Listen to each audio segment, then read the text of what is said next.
And the audio's gonna start and stop. Alright, and I'm gonna do one clap for audio. Alright, that lines everything up. So, alright.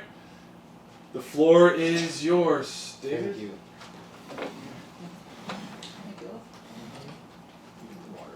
Rudolph McKissick Sr., Jacksonville, Florida, August 14th, 2019.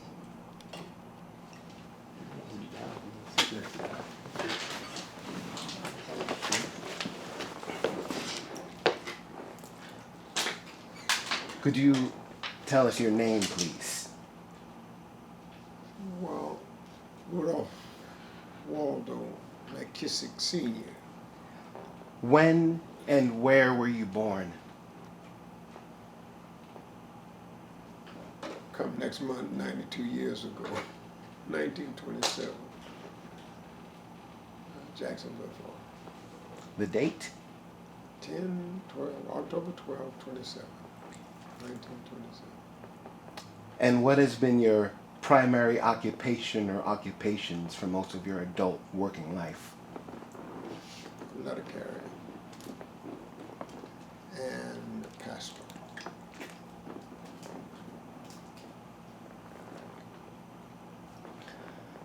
Could you discuss your neighborhood growing up in Jacksonville? You mentioned from the ages of 6 to 18 you were here in Jacksonville. Could you talk about your neighborhood and then maybe the surrounding neighborhoods as you grew to be aware of them, what they were like? My neighborhood was the La Villa area. At that time, it wasn't considered the La Villa area, but it is known now as the La Villa area. It was the 600 block of Beaver Street. And I always say, and the street behind it, the next street going north or south, was Ashley Street. And Ashley Street was Jacksonville's New York Harlem.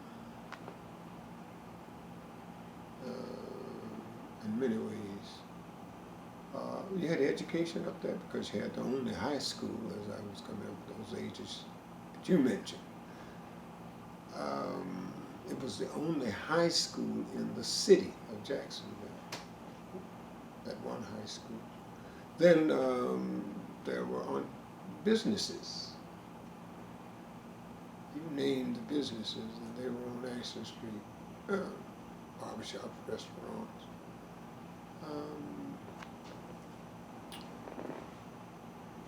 Numbers. It's almost like an industry up there, or what was known then as Bolita, and bonds that was an income for many blacks, colored people as identified at that time. So that's Ashley Street, and I mean businesses, photographer, one of the greatest photographers in this ever been in this community, E.L. Weems, and doctor's offices,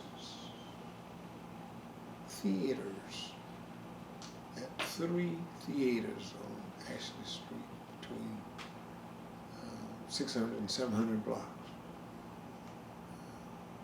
So it was, you didn't have to leave there because you could get all of the entertainment from there. Beaver Street was a block I lived, and it was a mixture. Had a doctor, and then they had the houses of ill repute. So it was a real mixture. Great background for me. Would you say this is the type of neighborhood where a young person could see lots of opportunities for success and having a nice, safe, secure life? Success, yes. the times were such that crime was not a major factor. Neighborhood was, but crime wasn't. So there was that connection, people connection. Blocks. And having in that neighborhood, my father was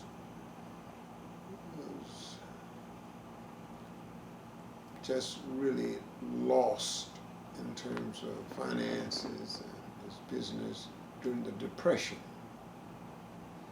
And we had to leave this palatial area that he had been in. We moved into the renting. And of course, from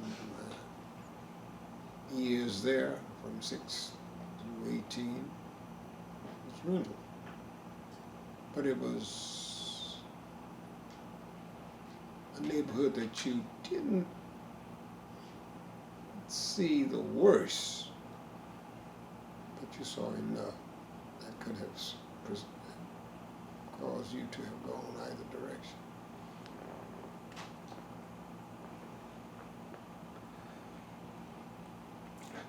Were you aware of, at the time when you were younger, other neighborhoods outside of La Villa or near La Villa that you either felt welcome to visit, or neighborhoods where you maybe didn't as much? What was your knowledge of Jacksonville outside of La Villa? Well, the makeup of Jacksonville was the Sugar Hill, as it was called, was where now the hospital complex, Shan, or UF Health.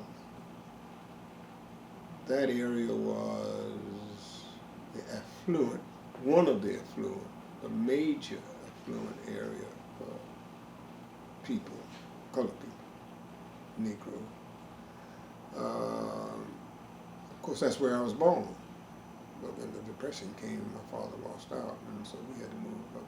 I think it was the greatest thing for me now as I look back, because there was a lot of education, in the streets and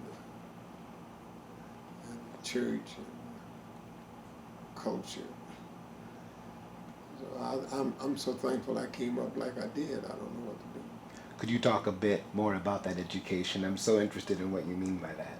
Well, there was my high school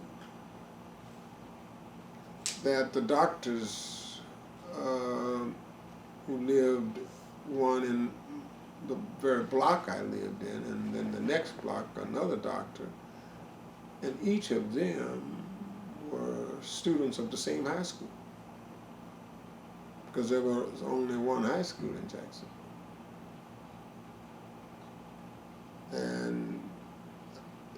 And while I was there, there were new products of the medical field for us.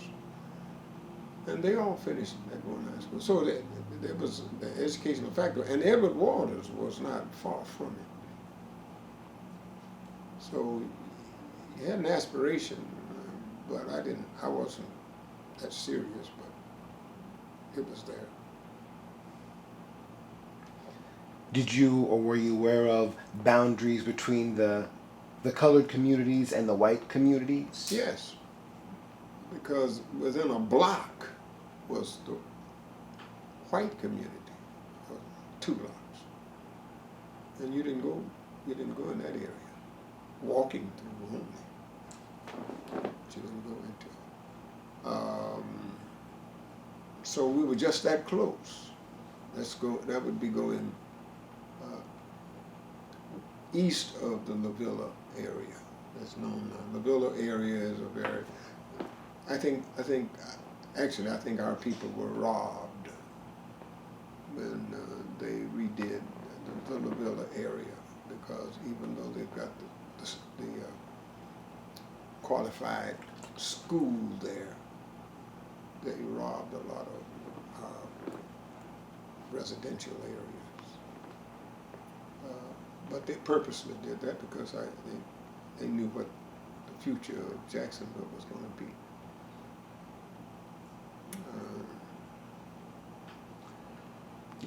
You seem to paint a picture of the neighboring white communities when it helps them taking part of or taking resources from the black community. Has that been something that yes. you've witnessed? Well, it was owned by whites because the La Villa area, I would say almost 80% of the colored people and / Negro were people who rented. And the other percentage, which was lower, had a house. So nobody bought those houses. No blacks bought. If they rented, and if they moved out of that area where it was available. They would move out toward 8th Street, 20th Street, which was another black area. So they just allowed the property to go down. And to see it now, for me, it makes me just angry because they knew that futuristically, they knew that they were going to have all these areas for whites downtown. And same school that I'm talking about became the new Stanton. And eventually you see what it is now. So when it became the new Stanton, they moved it. That building, I don't think they can move because it was deeded for educational purposes only.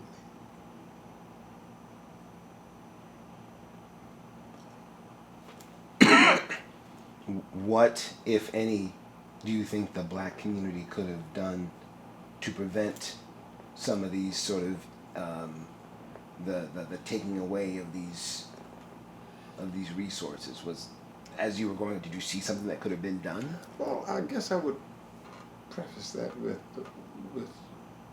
how most of us felt ages 6 through 18.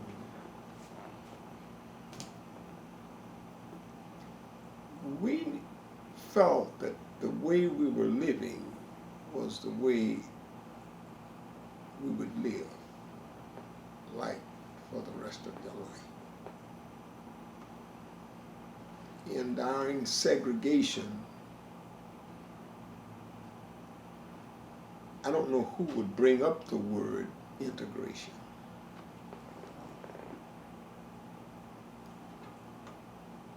The prominent phrase was, and that only gave you a little more hope, hoping one day it would be that way, separate but equal. That never happened. Separate but equal. We never had in the public system the quality of material, books, supplies that the white student had. We had theirs, which had been used. Or if a parent was affluent enough to buy their child a book. But we always had. So we came up with that, not one day we'll be integrated. We came up with the thought one day we will be separate, but it will be equal. up until the time I left, at 18 is when I went into the military, I saw no signs of moving in that direction. On any area, on any level really of life. So that what we had was great. And most of my peers, and I think I mentioned this, most of my peers I've asked in recent years, did you ever think that we would have integration when we were coming up? So, no. We thought that this was the way it was going to be for the rest of our lives. You have yours over here, but they got theirs over there. That's why I feel that when integration came in, it was by law. That's how it came in, not by any measure of love, but by law.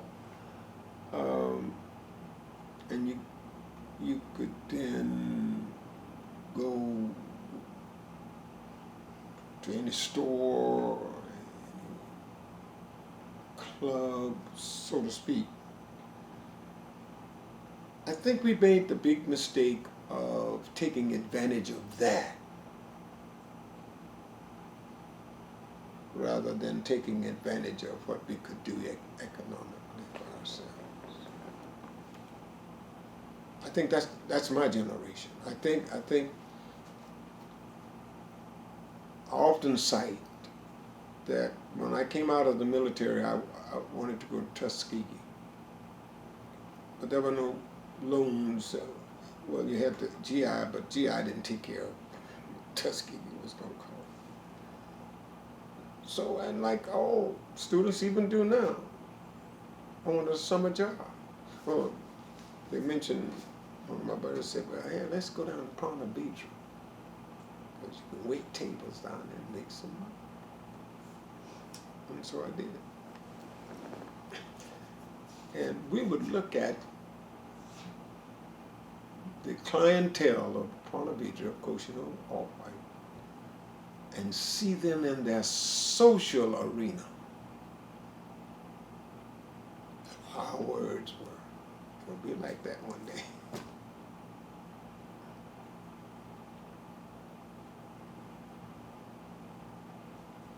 And I think that's what we went for. We majored in socializing and minored in entrepreneurship, or building an economy for ourselves. So we left us. We left our restaurants, we left our whatever. We left everything but barbershops. Those white folks wasn't cutting out. Are you feeling me? And I think we went into there, and I think we failed there to perpetuate that so that we could have had businesses and respect. That we were in the stream, on the mainstream. I don't think it's too late now. At 91 going on 92, I don't think it's too late for us to still develop entrepreneurship. And I can't say in specificity in the black community, because that's scarce. So we've got to build so that people can have business. Everybody can't have a soul food. I know you're not a politician or a statistician, but in your opinion, do you find oftentimes when blacks make money and they leave the black community that they stop investing, stop bringing stop having an interest in the black community, that maybe people left this area and put it in their rearview mirror? Is that something that you, would that be a fair assessment maybe? Yes, I think that's a fair assessment, but I think we worked, labored so for them, and just wanted quality. And I'm not out in Deer Creek because I wanted to be in a white neighborhood. I'm there because I liked the house and just the area. Avoid the people. I liked it's nice for me to have come from where I came from. It's a nice house. Yeah. So I know we do that. You left it. But we've got to return. We've got to return to at least pooling our resources.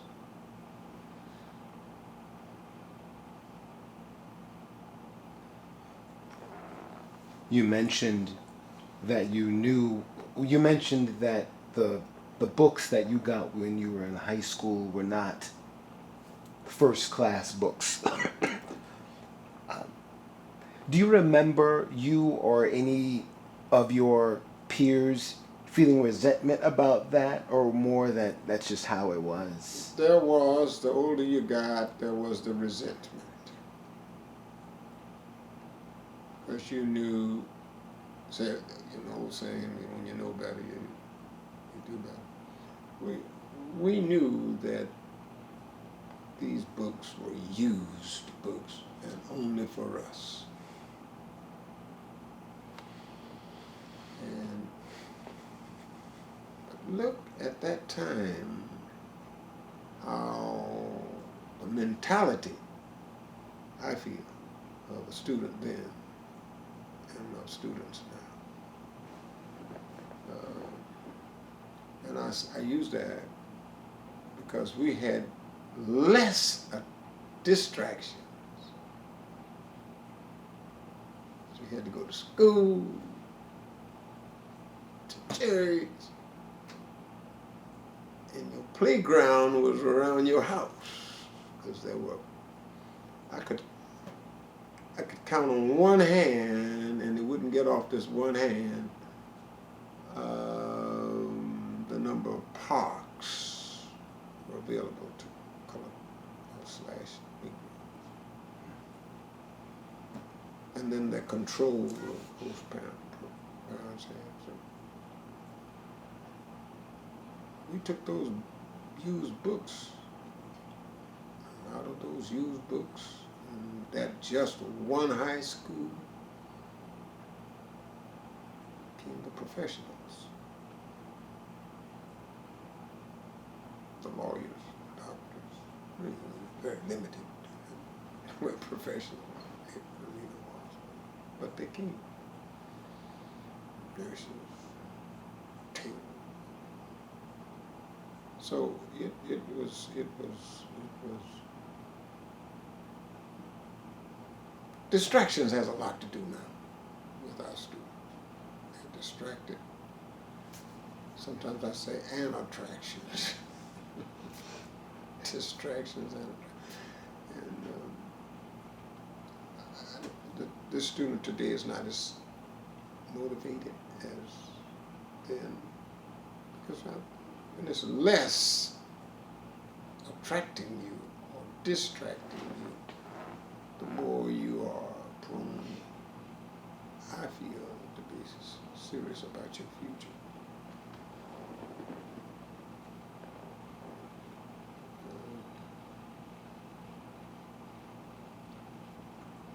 A student today, especially our people, you really got to be focused. But it's tough for them to be focused in terms of some of atrocities, some of the other attractions, technology, and nothing wrong with technology, but the manner in which we use it and let it control us.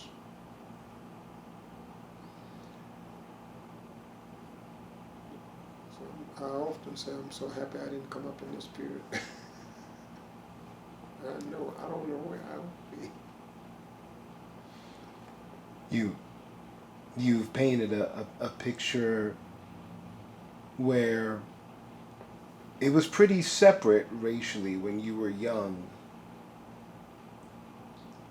Did you feel at all that you missed out on anything? Do you feel, was there any sort of lack that you felt that was missing by not being able to socially mix with other groups, with other racial groups? Oh no, that was not a thought. It was a desire, but not a thought. And the reason I put it that way is because, as I said, we were looking forward to equal, and the equality was majorly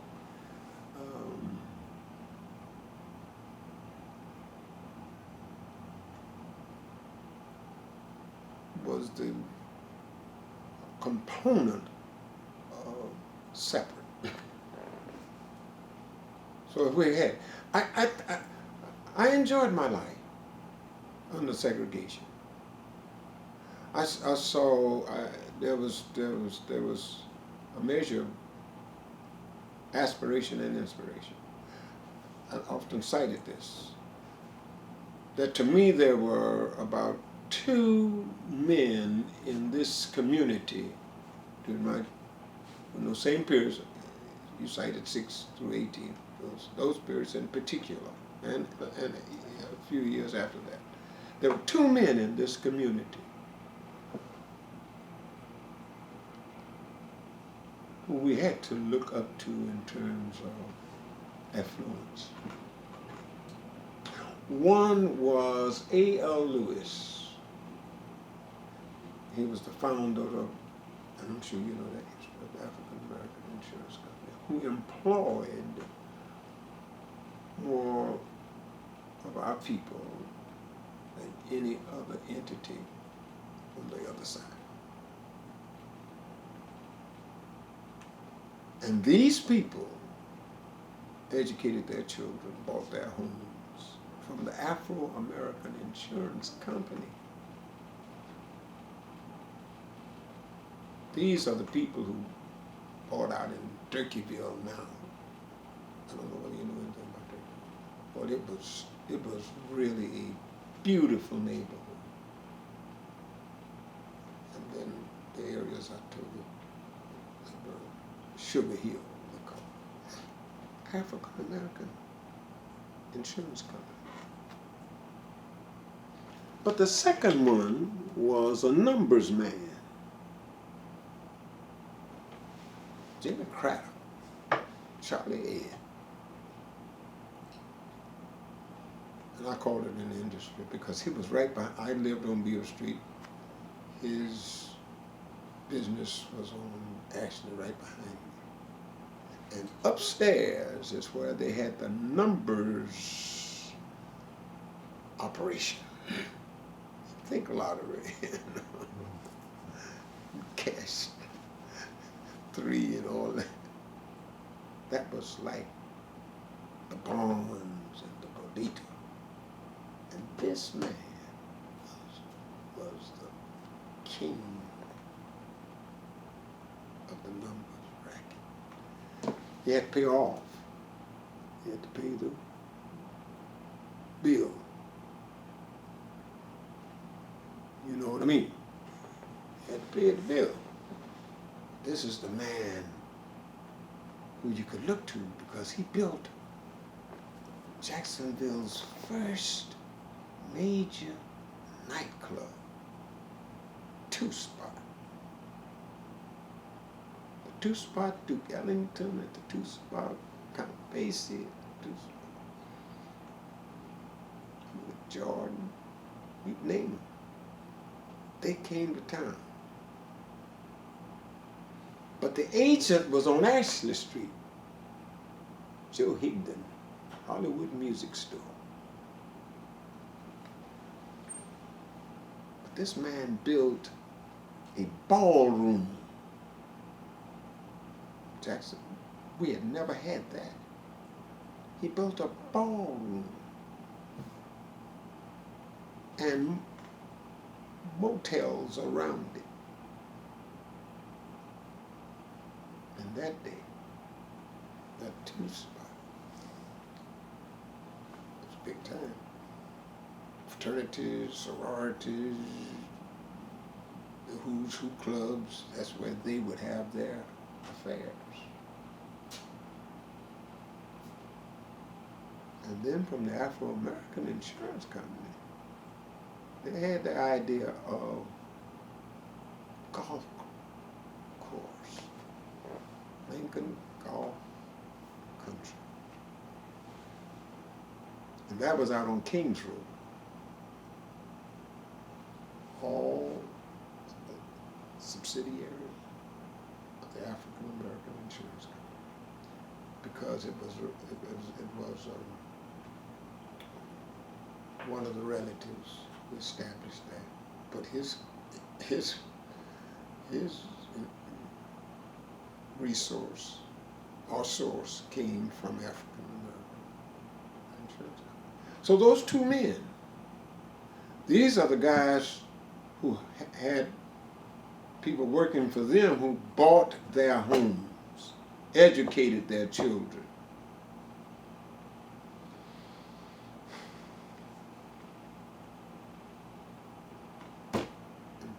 I mean, you respected them. Then there was the Uncle Tom. Classified as the Uncle Tom. He's working down the Pont of Vidre. He's working at the hotels. He was a red cap. He was pulling porter. And he had to make his money. He knew how to do that thing. Yes, sir. But bought his family's home. Homes, educated their children. So these are the persons who, younger people in my period, saw in terms of entrepreneurship and some measures of socializing. So we never thought about getting on the other side.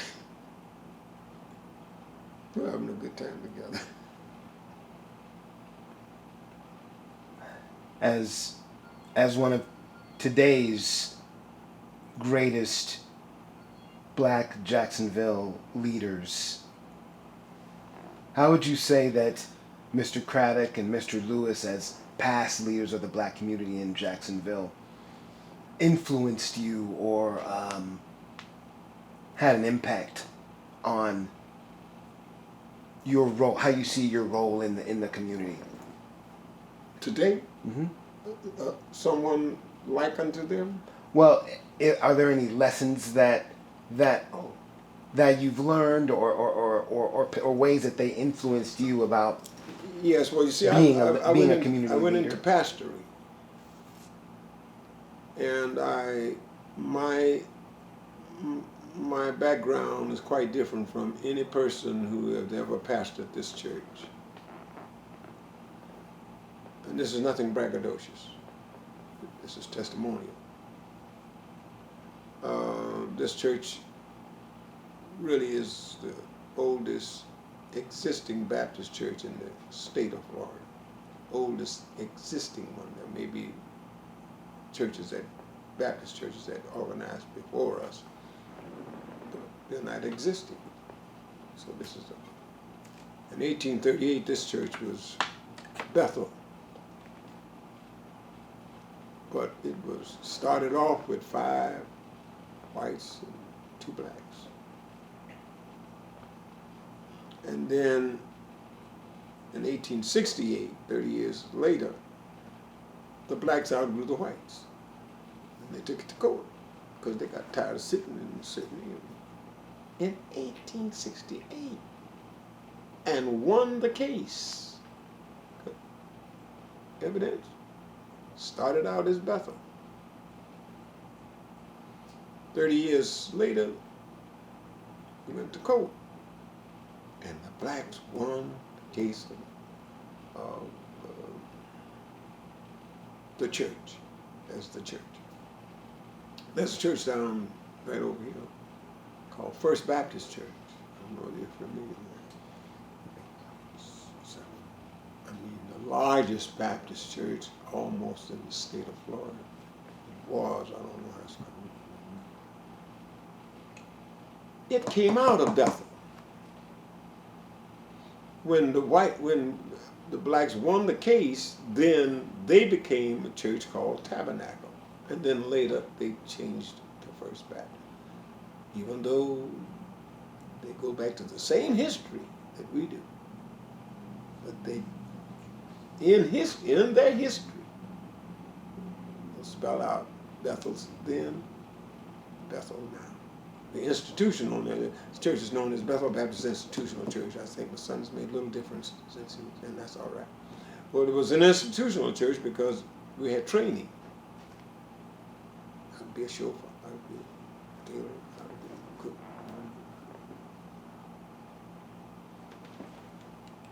I didn't, Matthew W. Gilbert, that's a high school that was prominent here. He was one of the pastors here.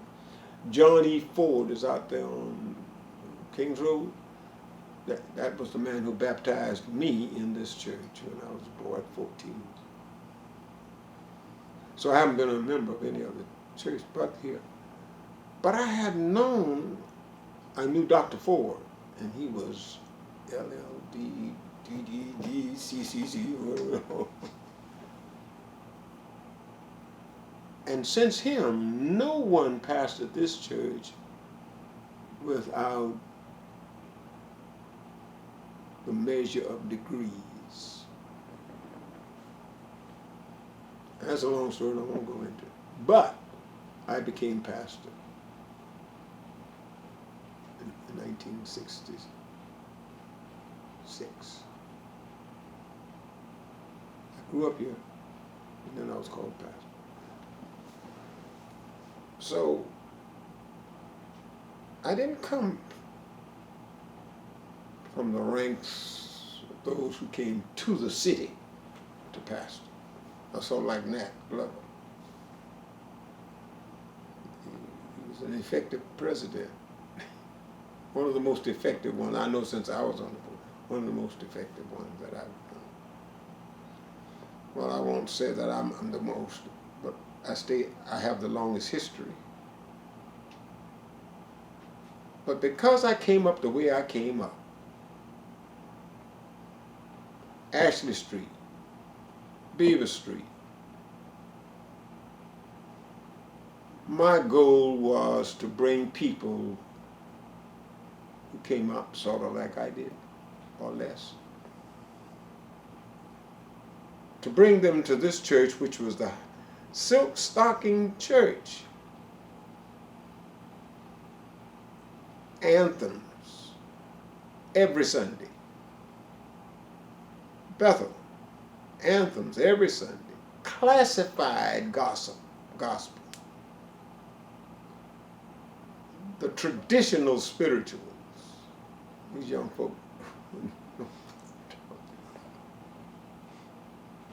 That was, were the amens? No. You kept quiet. There's a local, the Lord is in his holy temple, let all the earth keep silent. They kept silent. You said amen in there. When I was coming up, they turned around and almost wanted to say, hey, I guess, bring that in. But then I had my predecessor who broke the that aspect of the tradition and began moving in my direction. But my goal, and it had to be the divine guidance because that was not my plan. But God would not allow me to get away from bringing in the least, the last, the lost. I came up in the church where the who's who joined. God put another twist with me to bring in the whosoever wills. And until this day, that's the measure of that church. And until this day, I have those who were living around here, which became the ghetto area because it was run down, who had never been in that church over 50 years ago. And I brought them in. And some of them, to this day, some of the preachers that came, and some of the members who came out of this area are postgraduate degreed, an undergraduate degreed, or established in notable jobs, on notable jobs. So that was my goal. And I can't say, well, I went in there and I planned to do this. But that was the guidance I had. And it worked.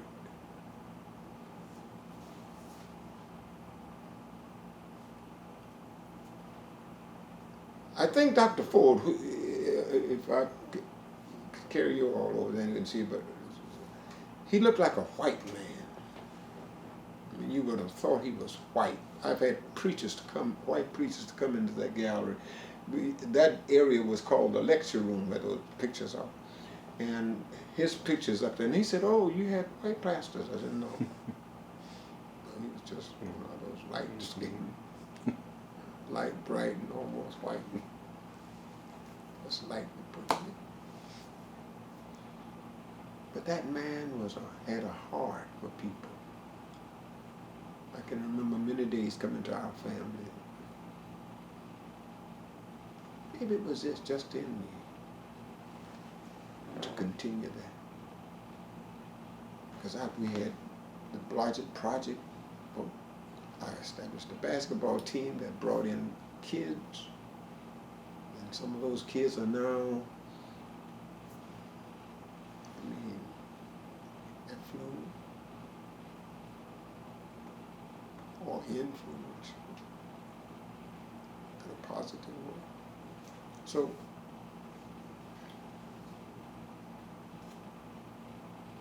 and other leaders. One of my mentors, you see that building out there, Waters W.W. Shell and Sweet? Sweet was one of my high school. He's a printer, he taught printing. Dr. W.W. Shell Jr. was his dad and mom were our landlords. We were on Beale Street, but our family was a very prominent family. And though we lost out financially, we never lost our integrity, our father and mother. So there was something to, when McKissick's, the people of affluence would come to our house, our little lonely neighbor dwelling. But Dr. W.W. Shell Jr. was my mentor. I spent days and days with him. So I looked at him and watched him, and he was he was very involved. And a very affluent guy. So I tell folk in a heartbeat, he was a mentor of mine. When you were in middle school and high school, what were your career and life aspirations in regard to what was available? I was the worst student you could find on planet Earth. I just wanted to get out.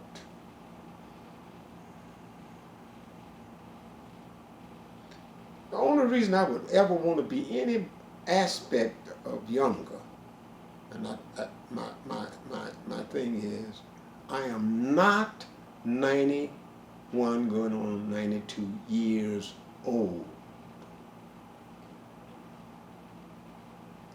I am 91 or 92 years older.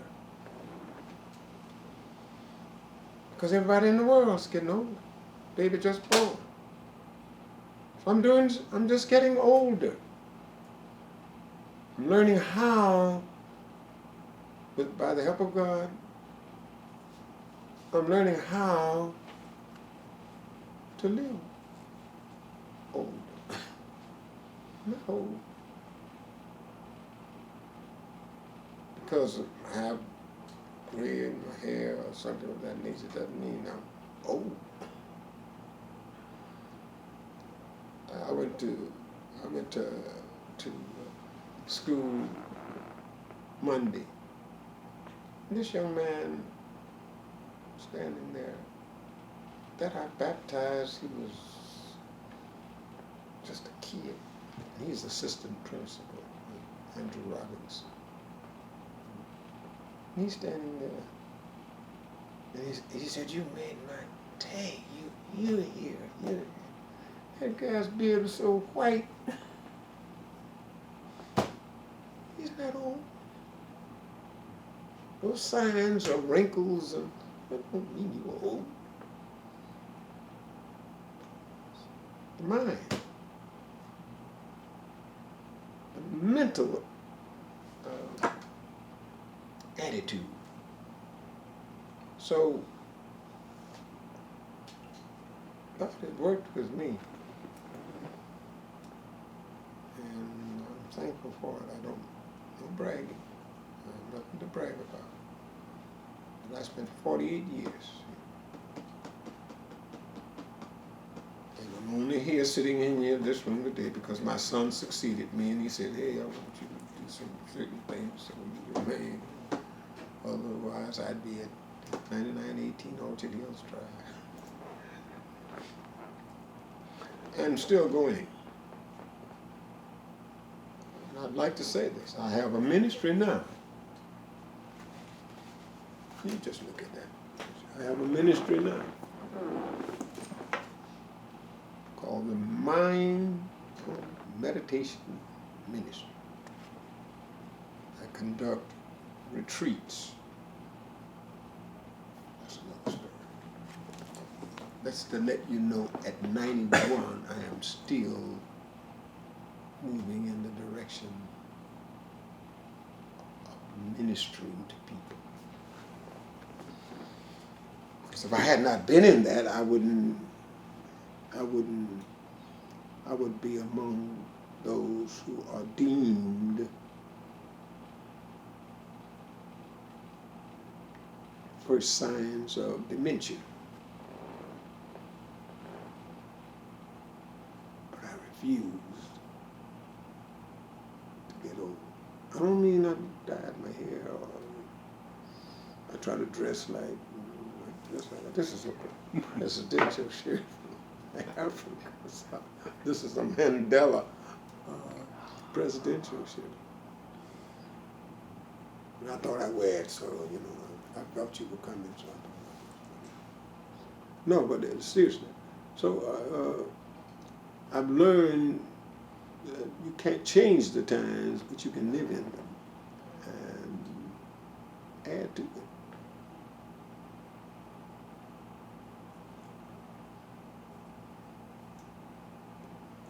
There are a number of figures that young people can look at today in terms of persons that I wish I could have had.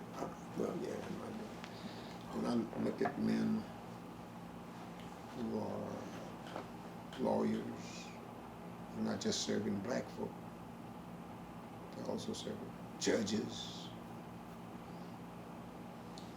This generation is a galore. Council persons, government, there. You mentioned the people who were seen as Uncle Tom's when you were younger, what if you could maybe talk for a bit about the occupations that were open to colored men at the time, and how you felt then about what you mentioned, this idea that they had to act a certain way to support their families. Well, I think it was in that servitude area that they had enough intelligence on how to make a living beyond the minimal wage they received. They couldn't live off of that. And they were told you can get tips. They were geniuses. They knew what the white man would regard. And they gave it to them. We used to laugh at them until we learned later. These are the men who built homes for their families. They didn't go to apartments, they built homes for their families and educated their children.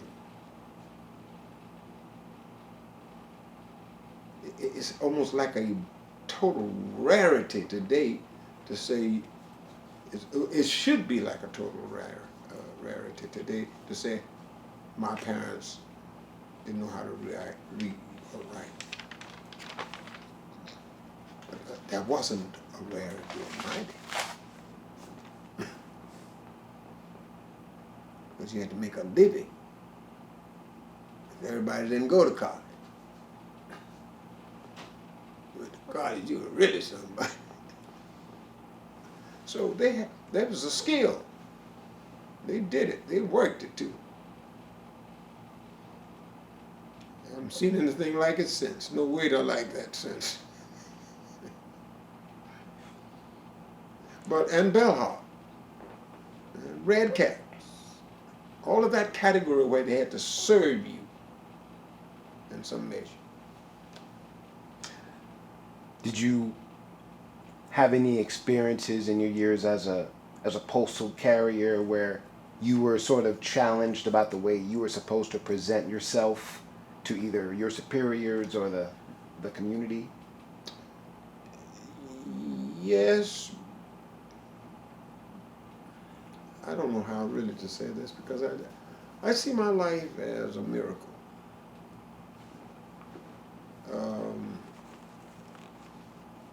I wasn't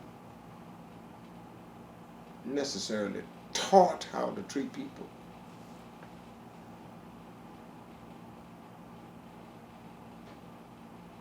I think that must have just been inborn. So that I never really had difficulty even during the segregation period. I did not Uncle Tom.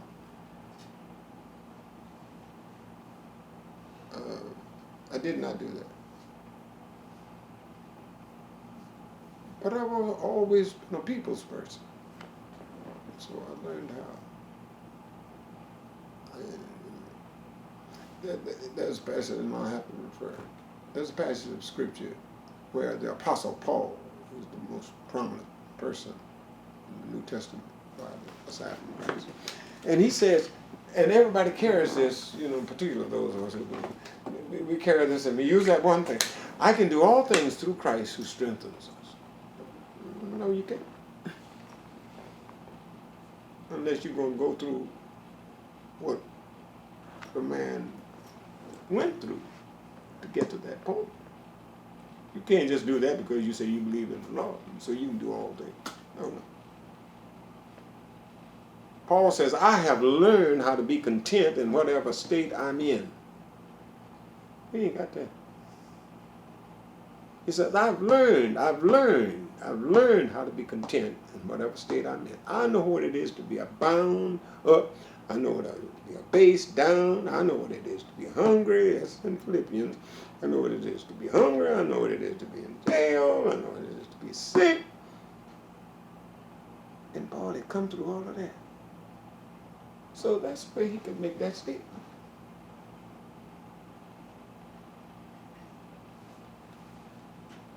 I'm still learning how to be.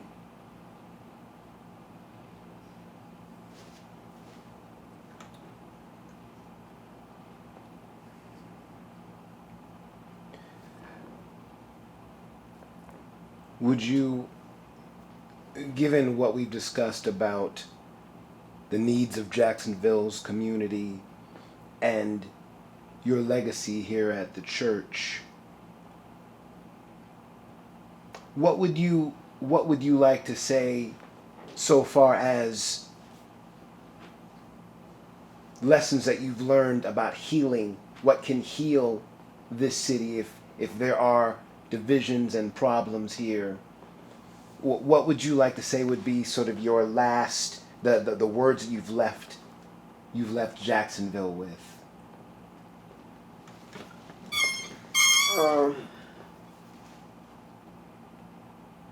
I think one word, and I mean this from my heart, that could help us work all of the other problems out. If we could learn to love one another.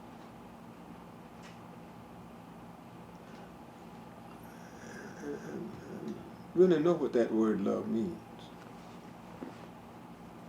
as a people.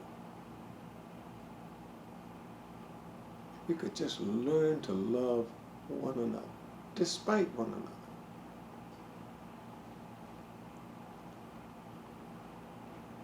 I think we could. I'm looking forward to the day when, as a people,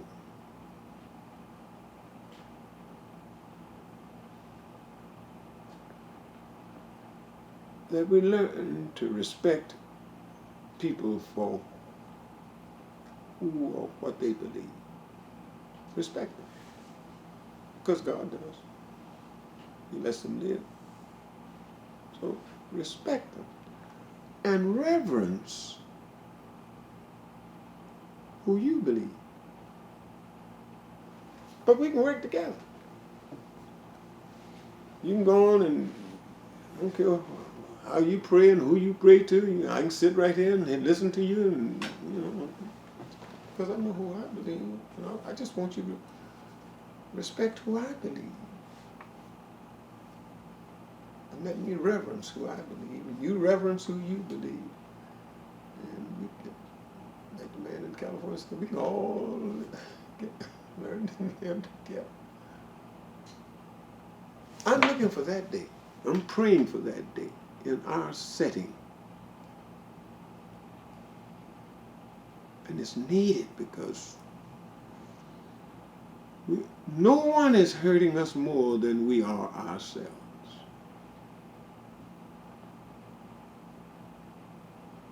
And we don't need all of that help from others with the minds that we have, hearts that we have. Or we could be somebody in this day and time. But we're going to have to learn to love one another.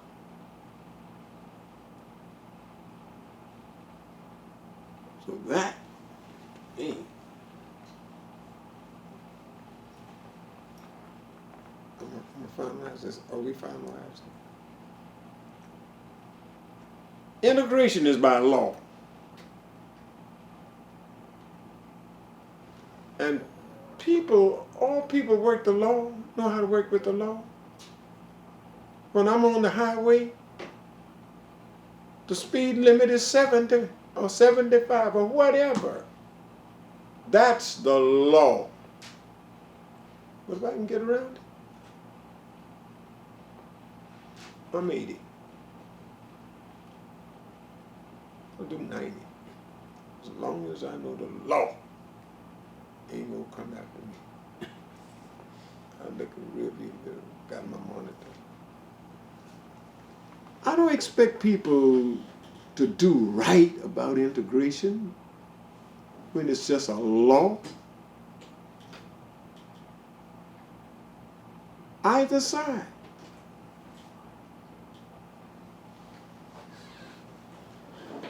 It's not. Integration came from the wrong source. It should have come from the church. Should have come from the religious aspect of us, where it would have been in the heart. So, we don't need a handout. We need each other's hand as a people. Profound. Thank you so much, sir. Extremely profound. Thank you so much. Thank you. Thank you. Wow. Okay. Yeah. It's truth.